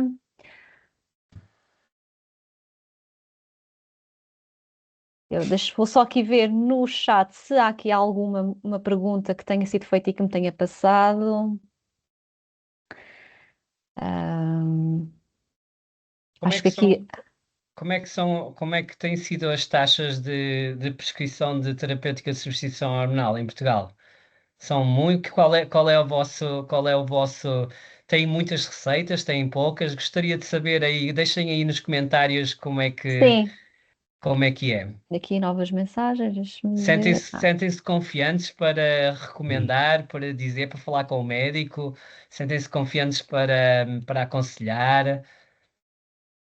Alguém quer partilhar a experiência nesta área? Eu posso começar por partilhar a experiência nessa área e não só. Respondendo agora diretamente já ao Jorge, eu sinceramente acho que as taxas têm estado a aumentar um pouco, mas provavelmente as nossas colegas Ana Marques e de Luísa Santos, por estarem envolvidas nesta área, se calhar têm uma ideia mais concreta. Mas eu quero aproveitar para agradecer a vocês, os três, os quatro, aliás, incluindo aqui a nossa excelente moderadora, mais uma vez. Quero agradecer-vos as partilhas que fizeram aqui e aquilo que nos deixaram aqui. O Jorge acaba por nos dar já uma grande entrada para a formação. Explicou-nos imensas coisas novas e extremamente interessantes, e de certeza que vamos aprofundar muito mais dentro da nossa formação. Um, eu aproveito para vos informar que o Jorge já mostrou aqui o link, deixei também nos comentários, mas nós no final vamos enviar alguma informação através do e-mail com que se inscreveram na formação, portanto vamos fazer chegar os links de inscrição para também saberem um pouco mais sobre a formação, caso queiram se inscrever, nomeadamente os horários, que serão a partir das 9 horas nos dias que já indicamos, os custos também, que serão 100 euros para não sócios da associação ou de 30 euros por módulo de formação, porque o ciclo formativo tem 4 módulos, e cá está, é um benefício ser sócio da APFPC, não só por estes motivos, mas também porque é muito importante para a representatividade da profissão, por aquilo que a Luísa também referiu aqui, e eu quero lhe agradecer, da maneira como nós temos de mudar o nosso chip e a maneira como encaramos. O que eu tiro aqui da maior parte das intervenções que aqui foram feitas é que muitas vezes o problema é um problema de comunicação. É um problema que nós não temos escuta ativa, o nosso posicionamento quando estamos a atender não é o mais correto, e eu concordo perfeitamente com aquilo que a Luísa acabou por dizer ainda há pouco, e entendo que este modelo de formações que nós procuramos aqui que tenham impacto na prática, seja a nossa, seja a da Luísa, que pelo que percebi o dela também vai muito nesse sentido, é o que interessa mais. Nós temos de não só saber, e precisamos nos formar nesse sentido, mas depois temos de aplicar esse conhecimento e temos de saber como o aplicar. Ou seja, temos de praticar a escuta ativa, temos de perguntar, temos de dialogar, temos de saber ouvir, temos de criar condições para que isso aconteça.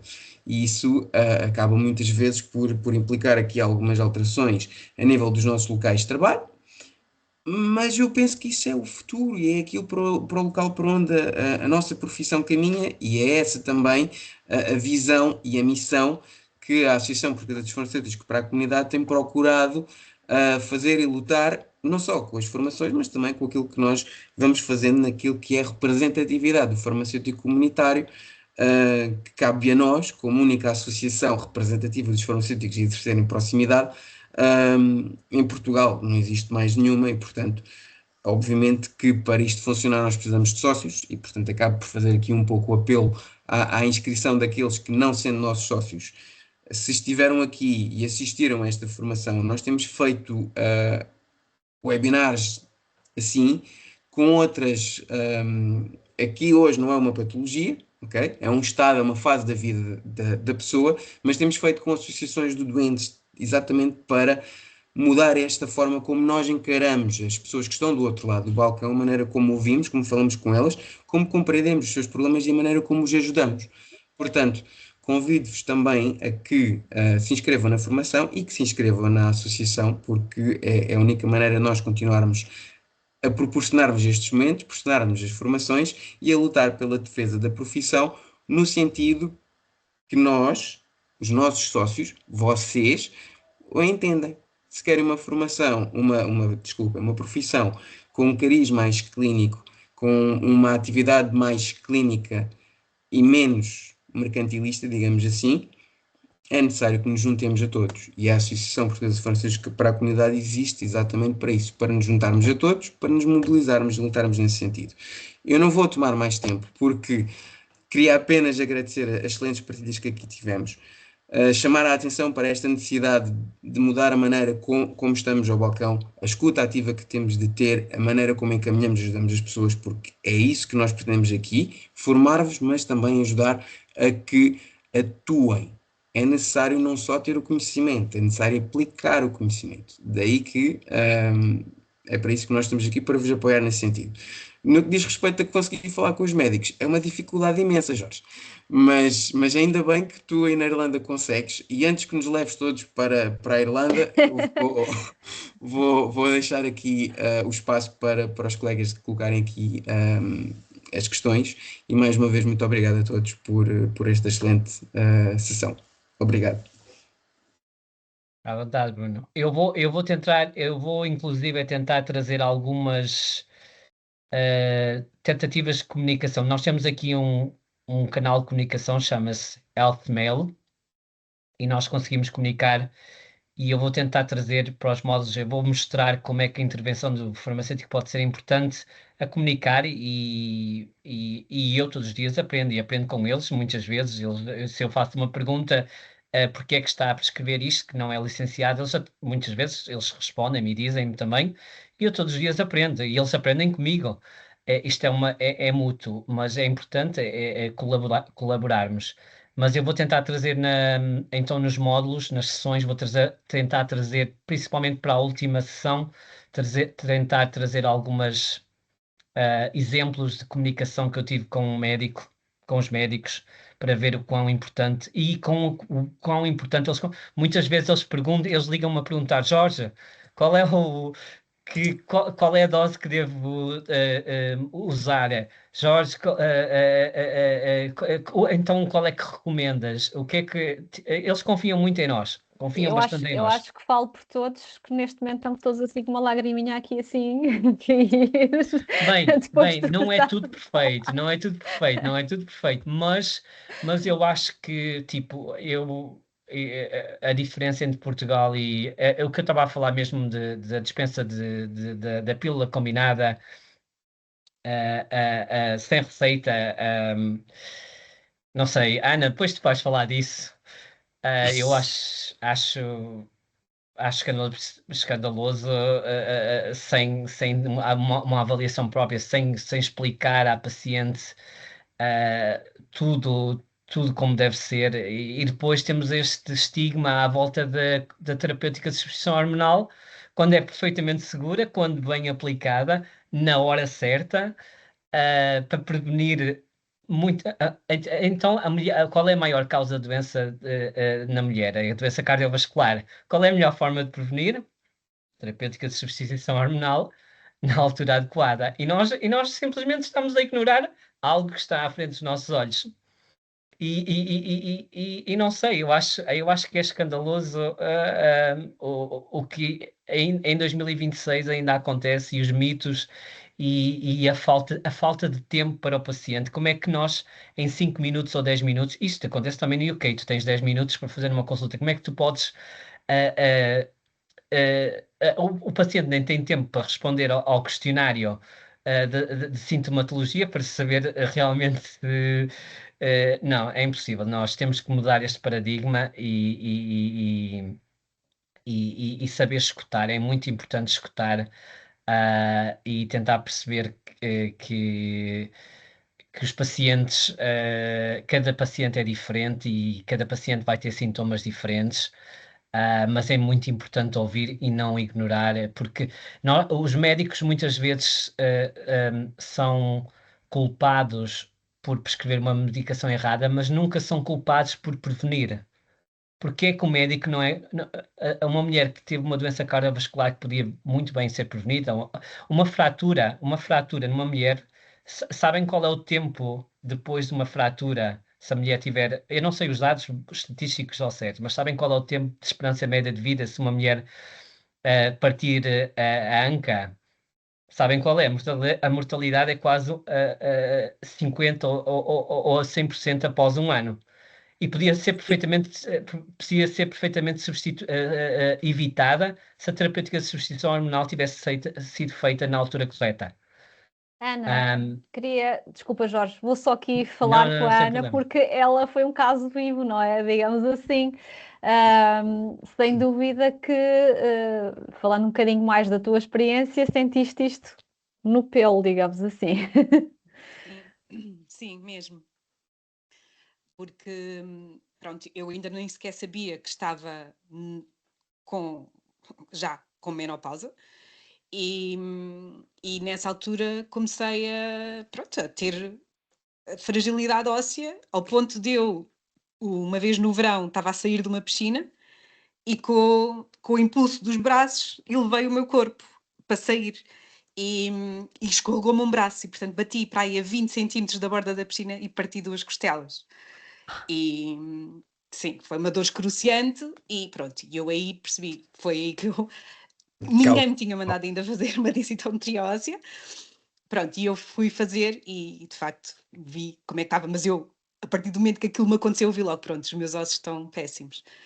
E pronto, e é difícil uma pessoa tão nova, não é? Pensar, então, eu tenho 41 anos e os meus ossos estão assim, o que é que me vai acontecer aos 65? Portanto, a pessoa tem que ir.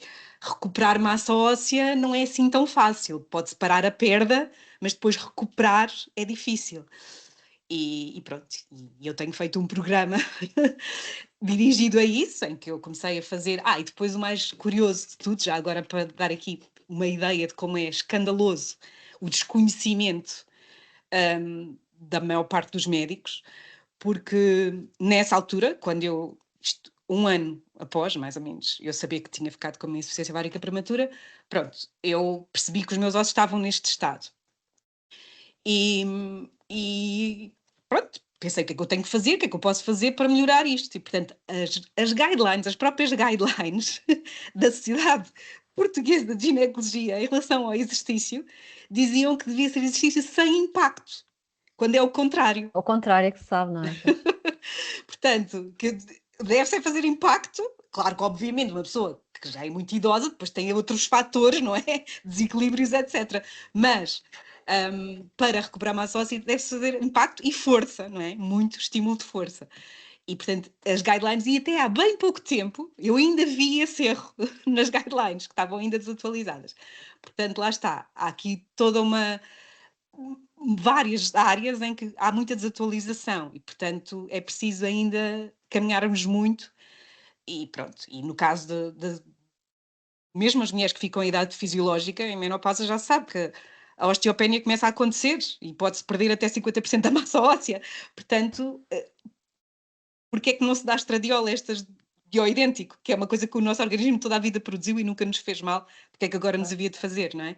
Portanto, e eu também tenho esse sentimento de me sentir escandalizada, como é que eu aos 14, 15 anos foi-me instituída a pílula porque, para me regular as menstruações, Exato. quando nem sequer Não, é anovulatório, não não é? acontece, Portanto, uma não é? informação completamente errada que davam às pessoas e como é que é possível a leviandade com que se dá uma pílula contraceptiva às adolescentes e depois Exatamente. uma terapia hormonal de reposição hormonal, que é para repor, nem sequer se vai Exato. atingir níveis que nós tínhamos na nossa idade fértil, como é óbvio, e aí há tanto problema em dar como a hormona que até é bioidêntica, é aquela que nós produzíamos. Pronto, portanto... E a pílula não E a regula pílula, nada. as A pílulas pílula, são a pílula sintéticas, não é? desliga. A pílula desliga. Portanto, são hormonas, e mais entre uma coisa. aspas, hormonas, que concordo com o Jorge, para mim não se pode chamar hormonas, não A, é? a, a, Desculpem que pílula, isto a, agora apagou-se pílula, aqui esta luz. a pílula desliga e piora. A pílula desliga e desliga o próprio estrogênio e a própria a progesterona e aumenta o nível de SHBG, Sexual Hormone Binding Globulin, que sequestra toda a testosterona, tirando a libido. Por isso é que muitas Exatamente. mulheres depois Por não isso têm a é- libido. E não só, e por isso é que É depois quando impensável deixam como de, é. É quando deixam de Impensável, fazer eu concordo plenamente. e depois dar na farmácia, dizer, quero uma Yasmin, ou uma Yasminel, com o risco de drospirenona, que é sim, tão, sim, é sim, sim. tão, é de terceira geração. Obviamente tem vantagens, mas tem um risco muito mais elevado de DVT. E dá-se como se fosse um roçado. Ok, próximo.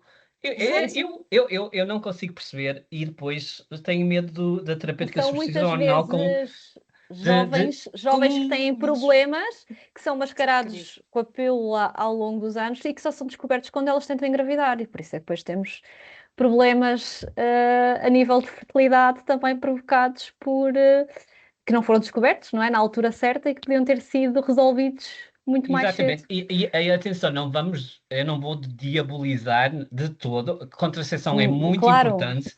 A contracepção é muito importante e deve ser utilizada. Eu acho é que deve-se informar corretamente, deve-se utilizar o melhor método adequado pelo menor tempo possível e obviamente, acho que a informação... Agora, nunca na vida dar uma pílula ao balcão sem saber nada sobre, sem receita, sem verificar a pressão arterial, sem verificar o risco se é obesa, se não é, são tantos fatores, mas pronto, essa parte a Ana depois vai falar isso tudo direitinho, até porque agora temos duas pílulas novas, a Clara e a Zoe, temos já há algum tempo, pelo menos o estradiol é bioidêntico, mas a parte para o estagénio ainda é... Sim, já temos Ainda a contracepção verde também, também já exatamente, temos temos estrogênio, mesmo para endometriose e temos alguns. A endometriose é outro campo que devíamos fazer um ciclo à parte, porque também se desliga aqui tudo e não me parece que essa seja a solução, mas também lá está, cada caso é um caso, e muitas vezes desliga-se na endometriose. Obviamente o tecido endometrial cresce noutras partes do corpo. Não, eu acho que os colegas já devem estar mais ou menos atualizados sobre esta condição e depois utiliza-se gonadotropinas para completamente desligar, entrar numa menopausa artificial, digamos assim. Depois também vamos falar da menopausa em termos de oncologia, mas neste caso de endometriose, e que também podíamos oferecer a terapia add-back, eles aqui chamam add-back com progesterona e estrogênio, porque tu desligas tudo e ficas com sintomas de menopausa, endometriose. Obviamente ficas sem as dores associadas à endometriose, mas depois também te retiram todo o teu natural, o teu estrogênio natural, a tua progesterona natural, que é anti-inflamatória. Um, Tem muita coisa para ser estudada, tem muita coisa que ainda está a ser um, desenvolvida e acho que há muita coisa para fazer, e no caso da endometriose principalmente, mas também podemos falar disso mais tarde, quem sabe, Tenho noutra aqui sessão. uma questão que estava aqui no chat que eu acho que a Ana acabou por responder, que alguém que perguntava como sabemos que entramos na menopausa se o nosso período falta muitos anos devido à pílula. Portanto, isto foi uma Sim, questão. Depois, eu respondi e disse, claro, que assim, se a pessoa está a fazer a pílula, não vai saber, a não ser que os sintomas comecem a ser tantos que já ultrapassem, mas vai estar tudo muito mascarado, porque a dose claro, que a pílula vai dá ter- também é suficiente para mascarar alguns dos sintomas. Portanto, Exato. tem que ter atenção, se já faz a pílula há muito tempo, se calhar convém até fazer um período sem pílula para perceber como é que está o organismo dela. Eu digo isso também muitas vezes. Muitas Está pessoas. aqui outra questão. O ospemifeno, não sei para quem era esta a questão. Era Colega para o Jorge, acho Lídia. eu. Ó, Foi o Sim, Jorge. sim. não. Esse é um Eu falei medicamento, disso. é um medicamento novo para melhorar a lubrificação vaginal e para reduzir a dispareunia. Não sei se conhecem o termo dispareunia. Eu acho que dizem em português dispareunia. Sim. Sim, é mesmo. A dor no ato sexual. É porque a sexualidade também é outro tema que temos que... Há muito tabu à volta disso. Temos que normalizar isto. O sexo após a menopausa tem que continuar da forma normal. É preciso estrogenizar o tecido vaginal. A vagina é igual à pele. A única coisa que acontece, não tem pelos e não tem queratina. É a única diferença. Temos várias formas de estrogênio hoje em dia. Temos o DHEA, ou Progesterona. dihidroprogesterona, ou temos tantas opções, temos opções em comprimidos vaginais,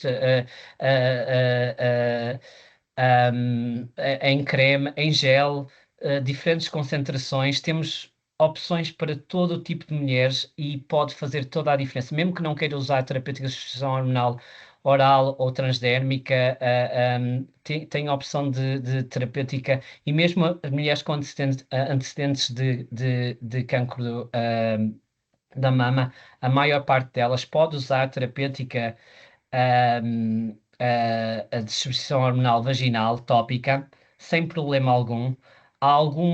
Eu tenho uma paciente que faz, normalmente é contraindicado quando se faz inibidores da aromatase, porque se quer níveis zero de estrogênio.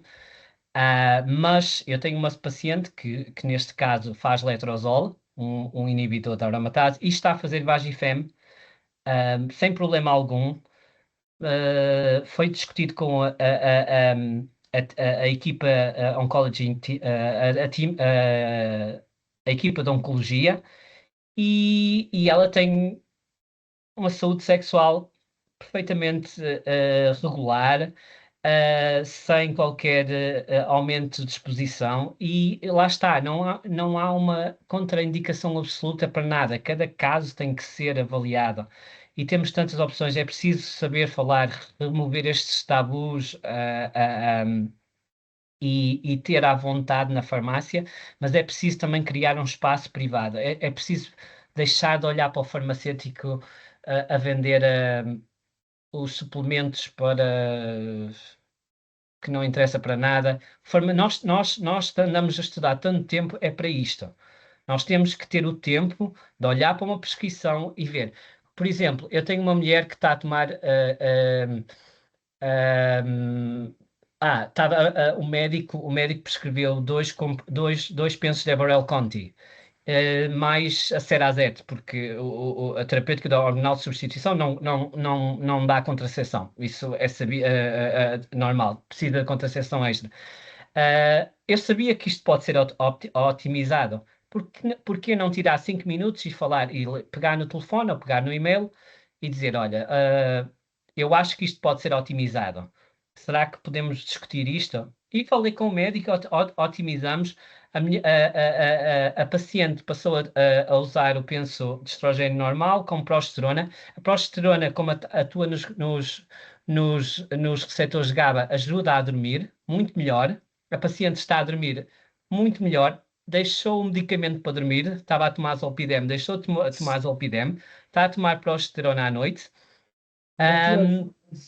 Maravilhoso, e continua com contracepção, porque ainda está em altura de menopausa, perimenopausa, mas pode ser otimizado, e nós estamos aqui, e o médico foi totalmente aberto. Tens razão, olha, nem pensei nisso, nem me lembrei disso, não sabia disso, e nós estamos aqui, é para isso, o nosso tempo, e nós passamos tantos anos a estudar, é para isso. É para discutir isso. Nós temos que olhar para o dentro. O nosso trabalho nem devia ser contar dinheiro ou essas coisas que eu fazia em Portugal. Eu aqui não conto a caixa, não vejo estoques, não vejo validade. A minha função é única e simplesmente olhar para o historial do paciente, ver de que forma é que se há interações, de que forma é que eu posso atualizar. E na menopausa a mesma coisa. Eu agora, recebendo receitas todos os dias de menopausa, cada vez aprendo mais, cada vez consigo discutir melhor com os médicos. Também vejo que os médicos já têm muito mais awareness neste campo. É muito mais fácil discutir. Os médicos homens mais velhos, digamos que o patriarcado aqui ainda está. É um bocado difícil eu, às vezes falar com eles, mas lá se consegue dar a volta. Eu consigo dar a volta normalmente. Mas acho que a mentalidade está a mudar. Mas realmente gostaria muito de saber como é que as coisas estão em Portugal.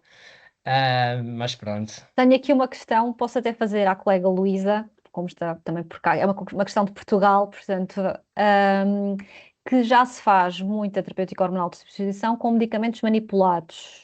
Resolvem as lacunas do mercado e são muito seguros. Como encaixam esta realidade no vosso dia a dia? Eu acho que, na maioria das mulheres, os medicamentos que estão aprovados pelas devidas autoridades sanitárias são adequados.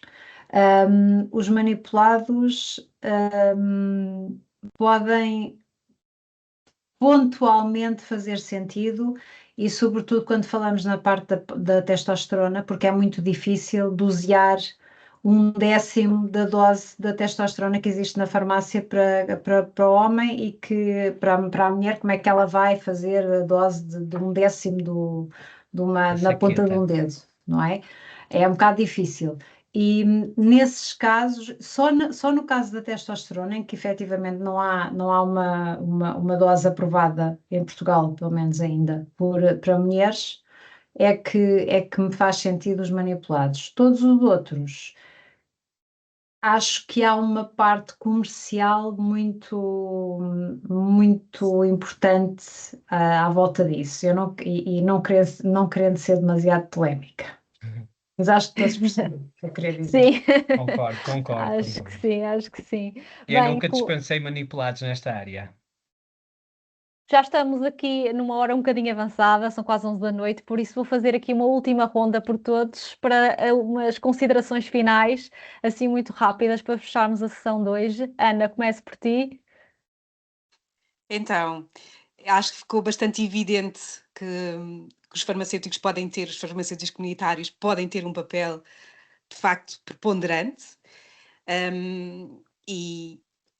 e devem ser mais interventivos, principalmente a diagnosticar e começar a perceber sinais das mulheres e perceber que de facto aquela utente da farmácia está em perimenopausa ou está em menopausa e até precisa que lhe expliquem algumas coisas porque se calhar não está a fazer os seus medicamentos como devia estar, ou a aplicação do estradiol, etc. Mas pronto, mas também há um caminho a andar.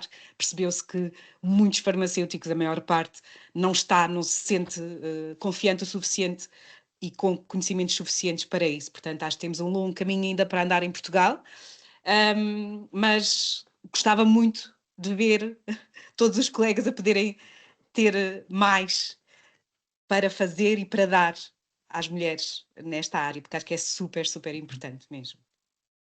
Ok, obrigada, Ana. Colega Luísa, não sei se Sim. quer aqui uma consideração final. Eu já fiz as minhas considerações finais, mas basicamente aquilo que eu quero realçar é que é muito importante que nós recuperemos a nossa função como agentes de saúde pública e que nos diferenciemos. Há uma lacuna enorme em Portugal, uma oportunidade gigante das farmácias comunitárias se assumirem como os verdadeiros agentes da mudança. Não deixarmos que grupos de parafarmácias se cheguem à frente e façam os estudos que deviam ser as ordens a fazer ou as outras associações a fazer, porque depois as pessoas vão a esses espaços comerciais à procura de acompanhamento, de aconselhamento e não têm esse acompanhamento diferenciado. E se o farmacêutico na farmácia comunitária souber diferenciar-se, as pessoas vão perceber. Os utentes vão perceber quem é que sabe do assunto e quem é que só está a vender peças de teatro. Pronto. É verdade. Muito obrigada, colega. É isso mesmo, disse tudo. Jorge, para terminar, muito rápido. É verdade, concordo com isso. E todas as minhas pacientes, assim que sabem que vão todas e contam às amigas, eu tenho imensas pacientes a irem. Pronto, antigamente e ainda hoje tenho de infertilidade também, porque sabem que. E todas as pacientes vão lá e contam às amigas: olha, vai lá porque ele explica-te como fazer. E nós somos reembolsados por cada paciente novo de contracepção, nós somos reembolsados cerca de 50 euros por cada paciente novo. É pago o serviço, sim. Lá está. Vamos todos Lágrima. para Holanda. Vamos todos. No caso, o nosso longo caminho. E sim, exatamente. No caso de terapêutica hormonal de substituição, somos reembolsados, obviamente, no valor do medicamento, mais uma FII por cada medicamento dispensado.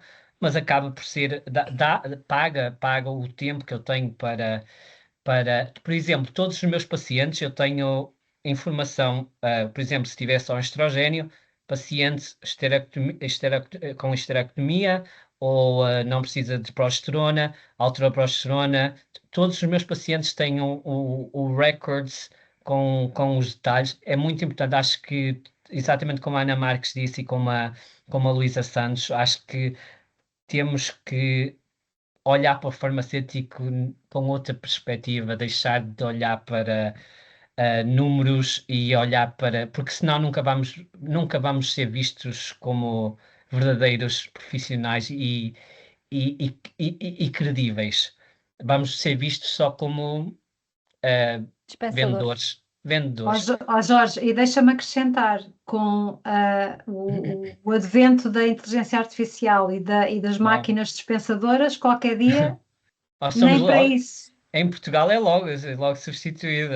Nem para isso. Portanto, ou nos diferenciamos rapidamente, ou qualquer dia. É verdade, não. O que disseste, Luís, é muito verdade. Sabendo, os pacientes nem se importam de pagar mais, Mas acredita. não, E eles pagam. porque aqui os preços dos medicamentos podem variar, não é como em Portugal.